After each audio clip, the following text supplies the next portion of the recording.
দেখো আমরা একটা খুব সহজ পরীক্ষা করছি। এই যে সাবান জলের পাতলা স্তরটার ওপরে আমরা কি করলাম, একটা সুতোকে রাখলাম। এখন দেখো সুতোটা আঁকা মাখা হয়ে আছে। এবার সুতোর মাঝখানে সাবানের স্তরটা ফাটিয়ে দিলে দেখো কি হচ্ছে, সুতোটা সুন্দরভাবে গোলাকার হয়ে গেল। নিশ্চয়ই বুঝতে পারছো যে আঁকা মাখা সুতোটা ছিল সেটা দেখো কত সুন্দর গোলাকার হয়ে গেছে। দেখো আর একবার দেখানোর চেষ্টা করছি। আমরা আর একবার নিলাম, সাবানের একটা পাতলা স্তর আছে, তার মধ্যে ওই আঁকা মাখা সুতোটাকে আমরা দেবো। দেখো সুতোটা এক জায়গায় গুটিয়ে ছিল, সুতোর মধ্যে স্তরটাকে যেই ফাটানো হলো তখন ওটা আবার গোল হয়ে গেল। দেখো এই দেখো, আমরা আজকের পড়ার মধ্যে এই ঘটনা ঘটার কারণটাই ব্যাখ্যা করার চেষ্টা করব। চলো পড়া শুরু করা যাক। আমার চ্যানেল কেমিস্ট্রি ইজ নট মিস্ট্রিতে তোমাদের প্রত্যেককে স্বাগত। চলো, যে ছোট্ট পরীক্ষাটি একটু আগে দেখলাম, এবার আমরা সেই পরীক্ষার কারণ খোঁজার চেষ্টা করি, অর্থাৎ তরলের কোন বিশেষ ধর্মের জন্য ওই ঘটনাটি ঘটেছিল তা আজ আমরা জানার চেষ্টা করব। তবে এক্ষুনি নয়, ভিডিওর কিছুটা পরে। প্রথম তাহলে আমরা যে জানবো আমরা কোন ধর্মটা আজকে পড়তে চলেছি।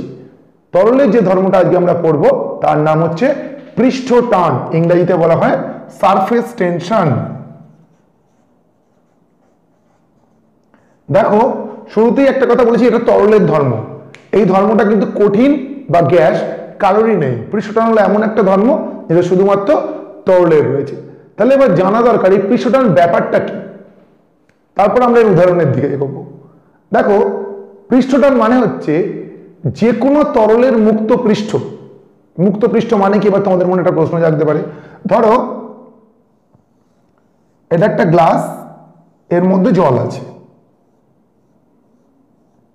তাহলে ওপর থেকে যদি আমরা দেখি এরকম একটা গোলাকার অংশে জল দেখতে পাবো। এই মুখটা এদিক দিয়ে যদি আমরা তাকাই, তাহলে এটাই হচ্ছে তরলের পৃষ্ঠ। মানে এই ওপরটা, ওপরের যে তলটা, সেটাকে আমরা কি বলবো, তরলের পৃষ্ঠ তল বা সারফেস। আর আমরা কি পড়বো, সেই পৃষ্ঠের টান বা সারফেস টেনশন। আসলে যে কোনো তরলের মুক্ত পৃষ্ঠে একটা টান কাজ করে। কোত্থেকে এই টানের উৎপত্তি হয় একটু পরে আলোচনা করছি।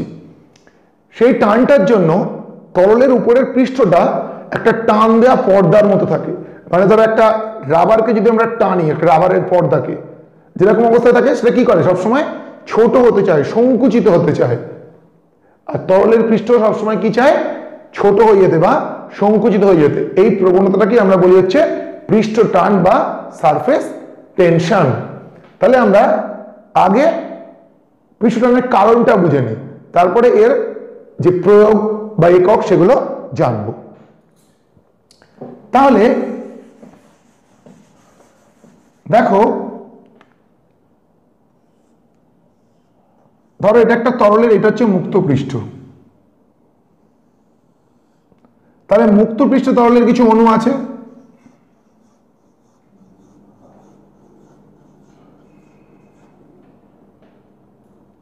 এবং তরলের ওপরে কি রয়েছে, সেই তরলের কিছু বাষ্প। ঠিক এর নিচের স্তরে তো আরো অণু আছে। এখন এই অণুগুলো কি করে, এই পৃষ্ঠের অণুগুলোকে নিজেদের দিকে আকর্ষণ করে, আন্তঃআণবিক আকর্ষণ বল। কিন্তু দেখো এর ওপরে তত তরলের অণু নেই যারা ওপর থেকে একে সমানভাবে আকর্ষণ করতে পারবে। ফলে পৃষ্ঠের যে অণুগুলো রয়েছে সেই অণুগুলোকে নিচের অণুগুলো টানে, নিচের দিকে আকর্ষণ করে। সেই আকর্ষণ বলের প্রভাবে পৃষ্ঠের অণুগুলো কি চায়, কাছাকাছি থাকতে, সংকুচিত হয়ে যেতে। এই ঘটনাটাকেই আমরা বলি পৃষ্ঠ টান। অর্থাৎ এর উৎপত্তির কারণ কি, পৃষ্ঠতলের নিচে, অর্থাৎ পৃষ্ঠে যে অণু রয়েছে তার নিচে যে অণুগুলো রয়েছে সেগুলো ওই পৃষ্ঠের অণুগুলোকে টানছে নিচের দিকে। সেই কারণে পৃষ্ঠ টানের উৎপত্তি ঘটে। তাহলে এবার এর জন্য কি লক্ষ্য করা যায়। দেখো তোমরা বৃষ্টির ফোঁটা দেখেছো অনেকেই।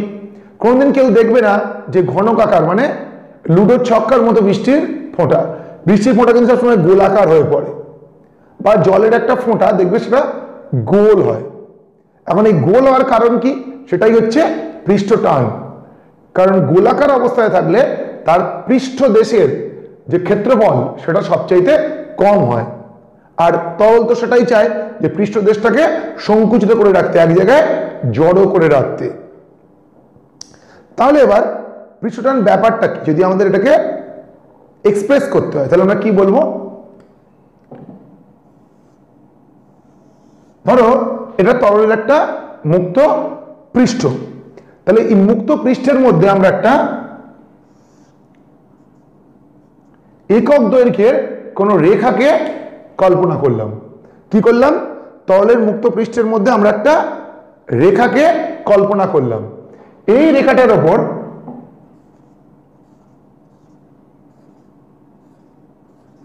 পৃষ্ঠদেশে লম্বভাবে যে বল প্রযুক্ত হবে, অর্থাৎ এটা যদি তরলের পৃষ্ঠদেশে রেখা হয় তার উপর লম্বভাবে এই রেখার সঙ্গে লম্বভাবে যে বল প্রয়োগ হবে সেটাই হচ্ছে তরলের পৃষ্ঠ টান। তাহলে দেখো কি দাঁড়ালো পৃষ্ঠটানটা? পৃষ্ঠটানের সংজ্ঞাটা কি দাঁড়ালো? যে তরলের পৃষ্ঠে আমরা কি নিয়েছিলাম? একটা একক দৈর্ঘ্যের রেখা, মানে এটা হয় 1 সেন্টিমিটার হতে পারে কিংবা 1 মিটার হতে পারে, এর সঙ্গে লম্বভাবে তরলের পৃষ্ঠে স্পর্শক বরাবর। স্পর্শক মানে হচ্ছে ধরো একটা বৃত্ত রয়েছে, এই বৃত্তের ব্যাসার্ধের উপর যদি আমরা একটা লম্ব টানি, এটা ধরো একটা বৃত্ত, এই ব্যাসার্ধের উপর যদি আমরা লম্ব টানি আমরা বলি স্পর্শক।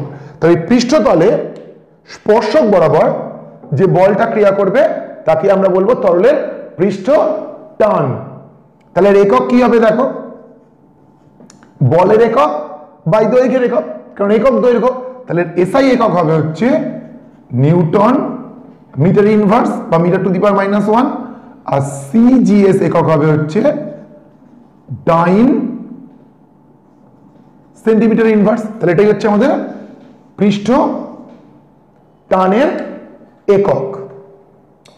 তোমরা পরবর্তীকালে পৃষ্ঠ টানের সঙ্গে যদি পরবর্তী ক্লাসে তোমরা কেউ ফিজিক্স বা কেমিস্ট্রি নিয়ে পড়াশোনা করো, আরো একটা টার্ম আসবে, আমি একটু জাস্ট বলে রাখছি, তাহলে পরের কোনো ব্যাখ্যা করতে সুবিধা হবে। তাকে আমরা বলি পৃষ্ঠ শক্তি। পৃষ্ঠ টানের সঙ্গে আমরা একটা কথা বলি পৃষ্ঠ শক্তি বা সারফেস এনার্জি। পৃষ্ঠ শক্তি মানে হচ্ছে কোন একটা তরলের মুক্ত তলকে কাল্পনিকভাবে একক ক্ষেত্রফল বৃদ্ধি করতে যে পরিমাণ বল প্রয়োজন হয় তাকে আমরা বলি পৃষ্ঠ শক্তি। মানে কি? তরলের মুক্ত পৃষ্ঠকে কাল্পনিকভাবে একক ক্ষেত্রফল বৃদ্ধি করতে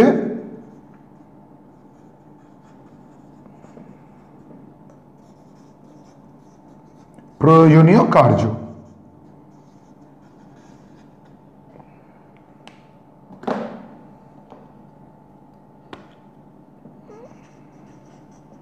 তাকে আমরা বলবো হচ্ছে পৃষ্ঠ শক্তি।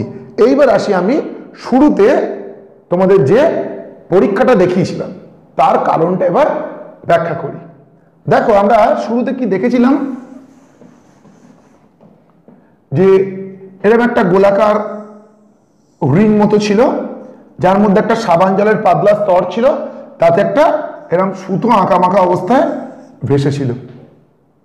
আর যখনই এই মধ্যের স্তরটাকে মানে সুতোর মধ্যের স্তরটাকে আমি একটা পেন্সিল দিয়ে ফাটিয়ে দিয়েছিলাম, সাথে সাথে কি হয়েছিল?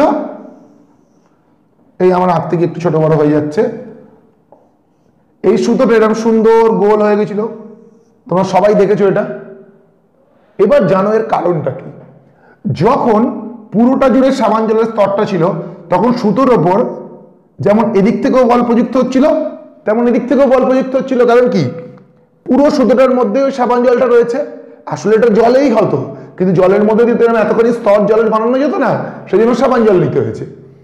যখন আমরা এখানটা ফাটিয়ে দিলাম এর ভেতরটাকে, তখন কি এর ভেতরে আর কোনো জল নেই, ভেতরটা ফাঁকা, তখন শুধু এই বাইরের দিকের আকর্ষণ বলটা কাজ করছে।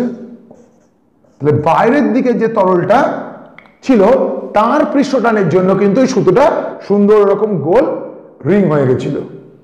এই পরীক্ষাটি তোমাদের কেমন লেগেছে এই ভিডিওতে অবশ্যই কমেন্ট করে কিন্তু প্রত্যেকে জানাবে।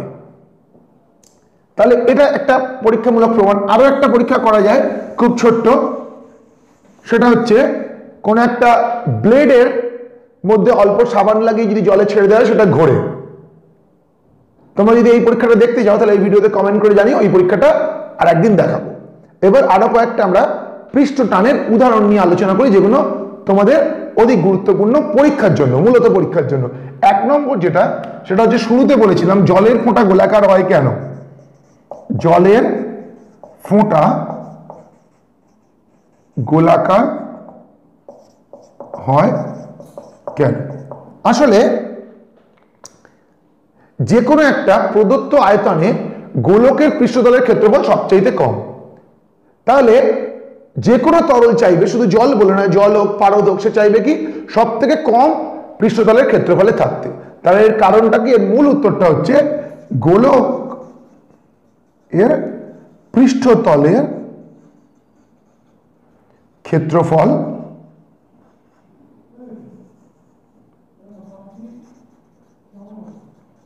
কম।